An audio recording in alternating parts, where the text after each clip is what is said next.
Hi, this is Terry. Welcome back to my channel. Today's topic is about mental health and therapy, which seems appropriate right now, given that we are seeing a rise in the COVID cases and things are locking down, shutting up. And for those of us who haven't really changed our lives much since March, since we went to shelter in place, this is a little frustrating. And it's also, the idea, even though there have been some vaccines announced, it's going to be interesting to see how that all plays out and how quickly that plays out. And it's not a cure, it's a vaccine. Some people will still get it even if they get vaccinated.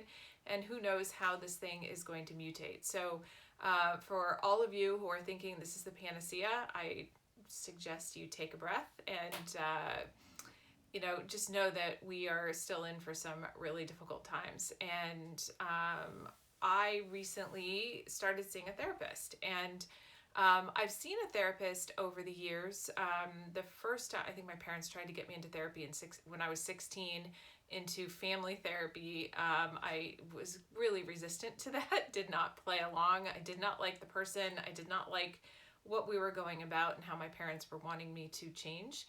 And that did not last long. But when I was doing my master's degree at Cal State East Bay, which was Cal State Hayward, I was really struggling because I needed to leave my dad's accounting firm, and that was a really hard time. And I think I was having a bunch of migraines, and so I reached out to the counseling department at the university and got matched up with an incredible woman who was doing her hours, and worked with her for a couple of months, got into the right headspace, was able to get my stress under control, and be able to transition out of my dad's accounting firm and move on to what I moved on to next. I think my dad could probably use some therapy around that, because I don't think he's forgiven me for it, but it was a really, really positive experience. And so when I needed, Zeke and I struggled, my husband Zeke and I struggled with our first year of marriage. It was a big adjustment for both of us. We were 26. We had moved in together. We had combined finances. But as another therapist told us later on, we are very different people. What? I know. I had no idea. I know. You can't tell at all. So just to fast forward a little bit, we've seen a marriage counselor a couple of times, and one of the counselors, I don't know why she said this, but she basically said, it's really a surprise that you've stayed together this long because you are completely different, like polar opposites. And I was like, I'm not sure you should tell a couple who's struggling with their marriage that. That being said, Zeke is REI and outdoors, and I am boutique, and I am an athlete, so it's not that I don't spend time outdoors. But if we had choices about where we'd be on vacation, about a lot of different things, foundationally we have a lot of we're very aligned, and we have a lot of the same core values, but in a lot of other ways, we are completely different people. I think I read someplace in a book, it's like that's something that attracts people. And then over time, that's a thing that can destroy relationships. I loved that about you, but now I hate that about you. But going back to the first time, the first year of marriage, we weren't sure we were going to make it. We saw a therapist, and it was a horrendous experience. This woman, it was like she opened up this big gaping wound and then sent us on our way. And that's not the way that I like it to work. I like it, you open up the wound to a point, you dig around, you do some cleanup, some exploration, and then you put a nice little balm or salve on it, and you put a bandage on it, and then you go on your way. So you're still a little tender, but you're not a completely open, gaping wound. And I remember we were on our way up to Tahoe, and I remember pretty much sobbing the entire way up to Tahoe. Zeke and I ended up talking extensively, so that was a good catalyst for some good conversation. But we never went back to her, and I would say that I was completely gun shy as a result of that experience. But a couple times throughout our marriage, we've needed to see some counselors. So we saw the one who wasn't good. It was in a very cool place in Menlo Park. I think it felt like we were out in the woods, and it was a beautiful location, but not effective.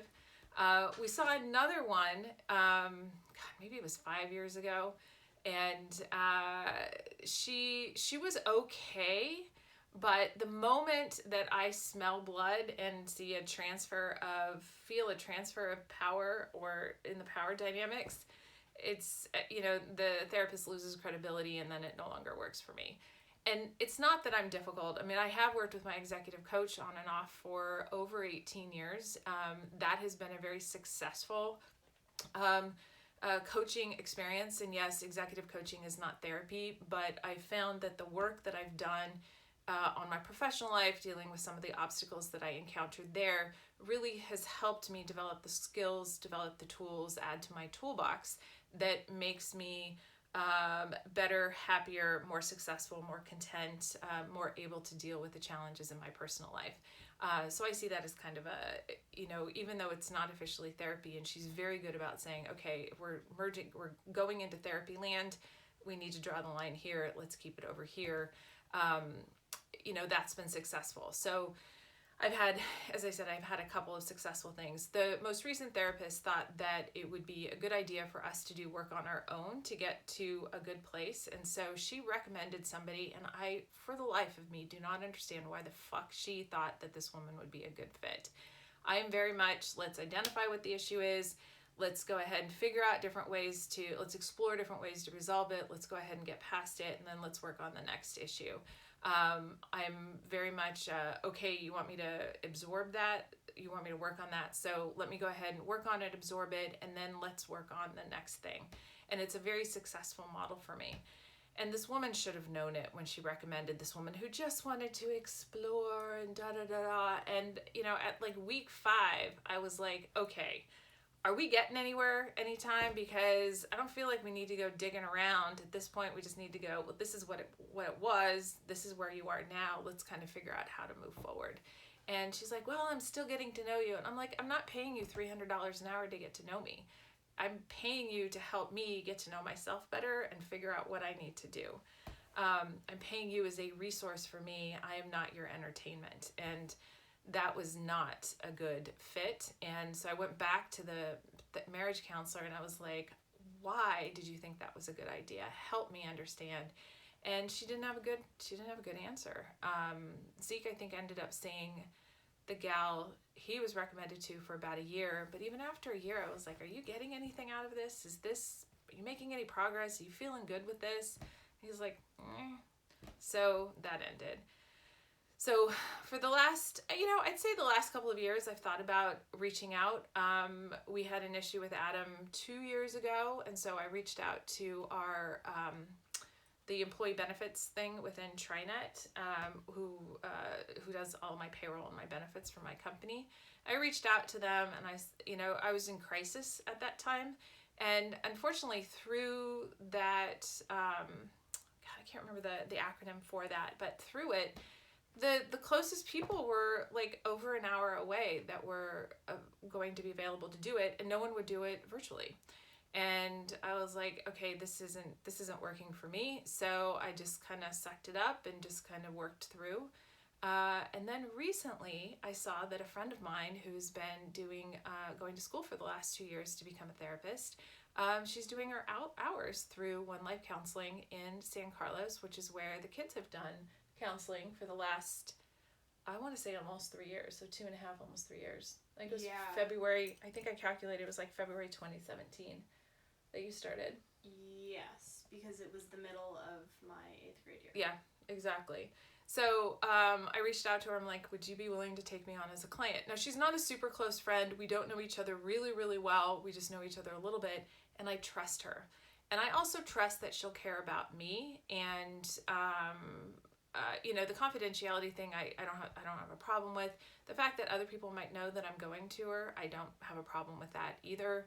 You're talking about it on a YouTube channel. I'm talking about it on a YouTube channel. I'm not naming her on here, but that's really more to protect her than it is to protect me. And initially her response was, I don't think that, I think there's a conflict of interest.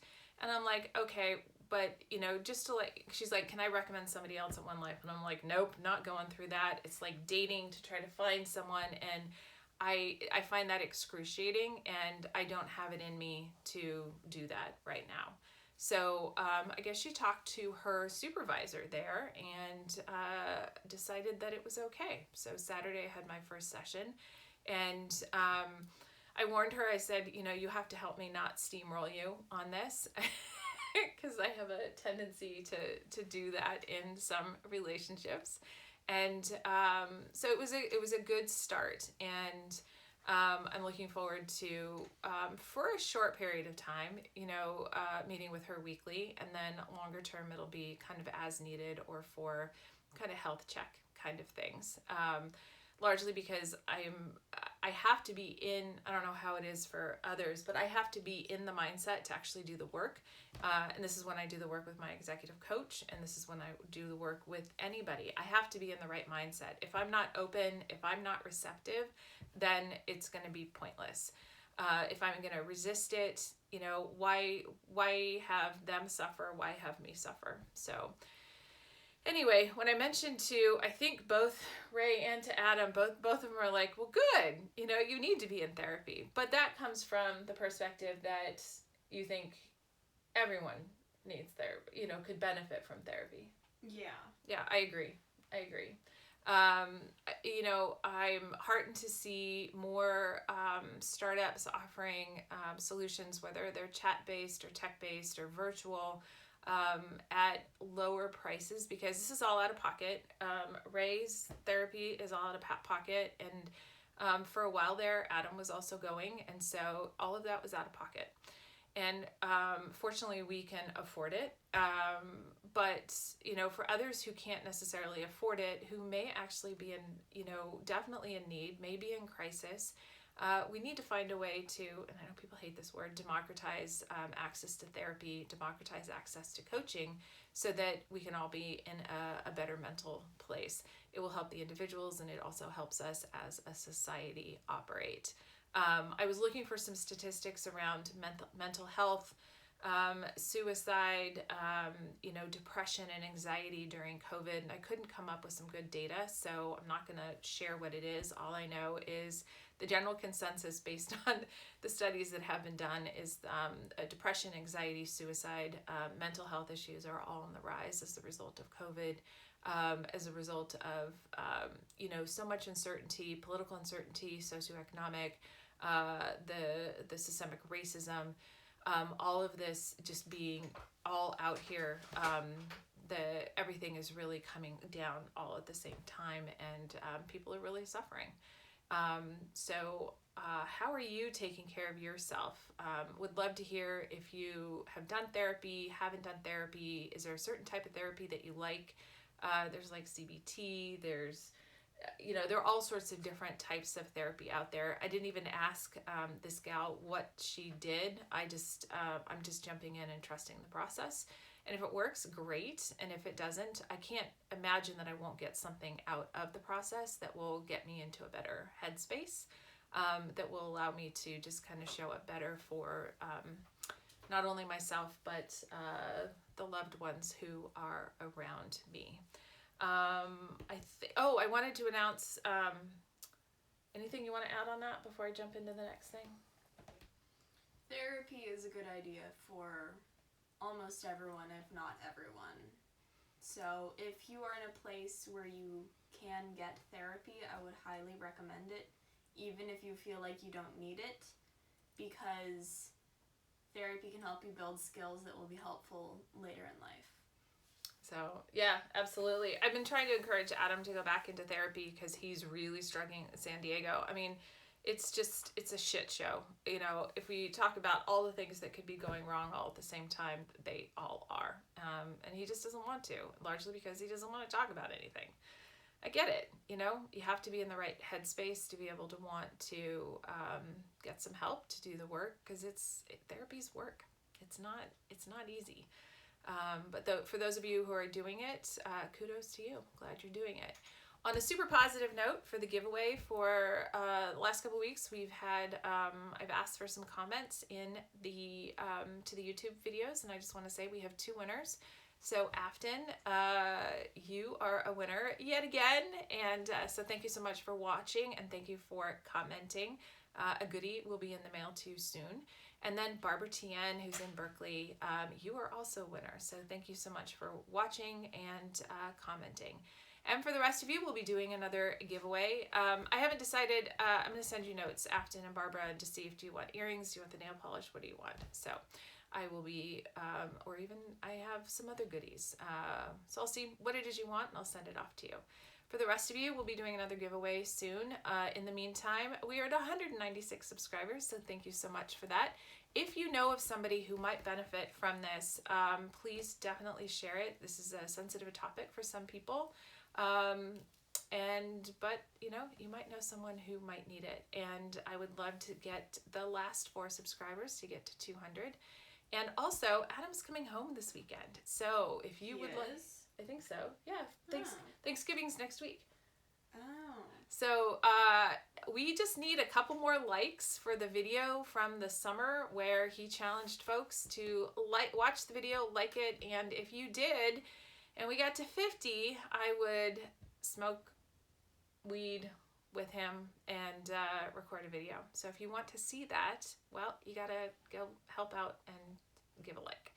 And with that, we'll do a check-in with Finn later this week, because you're a little cranky, snarky, still not in a great place.